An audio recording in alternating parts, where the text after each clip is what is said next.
नमस्ते। पोल्यान्डको सबै सरकारी कामकाज एउटै डिजिटल चाबीले खोल्न तयार हुनुहुन्छ। आज हामी पोल्यान्डको एडमिनिस्ट्रेसनलाई एकदमै सजिलो बनाउने एउटा शक्तिशाली टुलको बारेमा कुरा गर्दैछौँ। पोल्यान्डमा सरकारी कार्यालय धाउनु, कागजपत्र मिलाउनु अनि घण्टौं लाइनमा बस्नु यो पक्कै पनि दिक्कलाग्दो कुरा हो, होइन त? समय र ऊर्जा दुवै बर्बाद हुन्छ। तर सोच्नुस् त, यदि यी सबै काम घरमै बसेर केही क्लिकमा गर्न सकियो भने कस्तो हुन्थ्यो होला? हो, यसको समाधान छ र त्यसको नाम हो प्रोफाइल जाउफनी। यसलाई पोल्यान्डको लागि आफ्नो डिजिटल पासपोर्ट भनेर बुझ्दा पनि हुन्छ।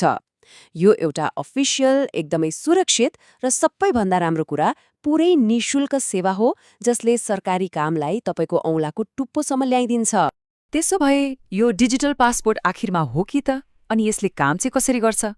आउनुहोस् यसलाई अलि गहिराइमा बुझौँ।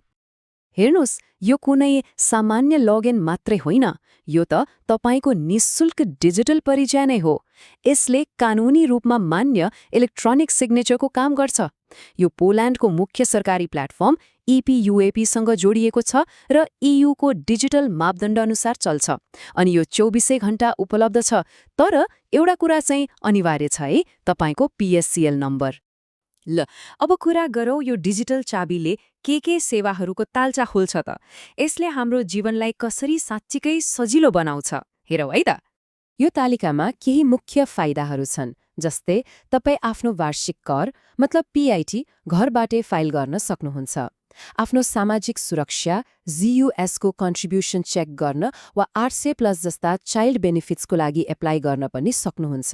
अनि IKP मार्फत आफ्नो हेल्थ रेकर्ड हेर्ने वा प्रिस्क्रिप्सन लिने जस्ता कामहरू पनि अब अनलाइन नै हुन्छन्। तर कुरा यतिमा मात्र सकिँदैन। तपाईँ नयाँ बिजनेस दर्ता गर्न सक्नुहुन्छ, आफ्नो वर्क पर्मिट रिन्यू गर्न सक्नुहुन्छ, जन्म वा विवाह जस्ता अफिसियल सर्टिफिकेट्सहरू माग्न सक्नुहुन्छ र युरोपियन हेल्थ इन्स्योरेन्स कार्डको लागि समेत आवेदन दिन सक्नुहुन्छ। यो MO बाइवाटल डिजिटल ID एप चलाउने माध्यम पनि हो। अहिलेसम्म त यो एउटा सुविधा जस्तो लागिरहेको होला, होइन? तर अब हामी एउटा एकदमै महत्त्वपूर्ण मोडमा आउँदैछौँ।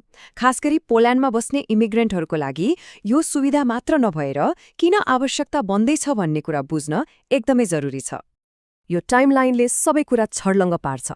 अहिलेको अवस्थामा प्रोफाइल जाउफनी बनाउनु राम्रो मानिन्छ, हाइली रेकमेन्डेड छ। तर ध्यान दिनुहोस् है, 1 जनवरी 2026देखि यो मुख्य इमिग्रेसन प्रोसिजरहरूको लागि अनिवार्य हुनेछ। पोल्यान्ड पूर्ण डिजिटल भविष्यतिर लम्किरहेको छ र यो त्यसैको एउटा ठूलो हिस्सा हो। भनेपछि मुख्य टेकअवे के हो त?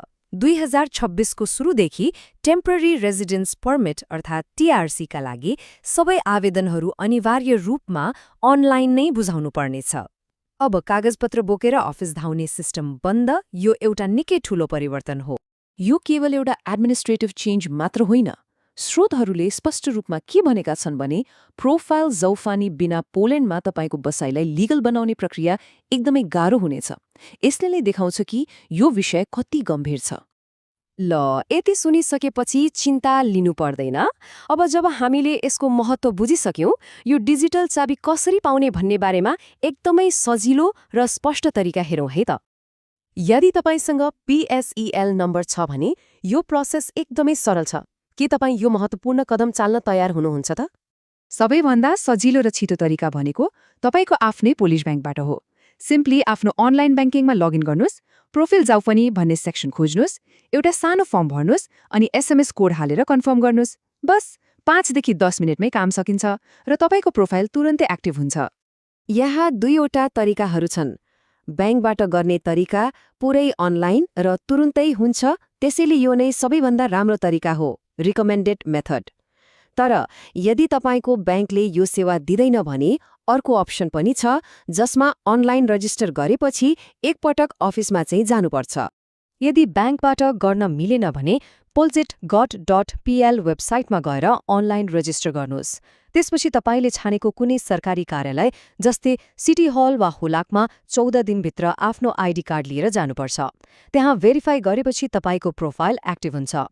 त्यसो भए प्रश्न यही हो कि तपाईँ पोल्यान्डको डिजिटल भविष्यसँगै अघि बढ्न तयार हुनुहुन्छ? प्रोफाइल जाउफनी एउटा टुल मात्र होइन, यो परिवर्तन हुँदै गरेको पोल्यान्डमा सजिलो जीवनयापनको लागि एक अनिवार्य हिस्सा बन्दैछ। त्यसैले यसलाई आजै बनाउनु एकदमै बुद्धिमानी हुनेछ।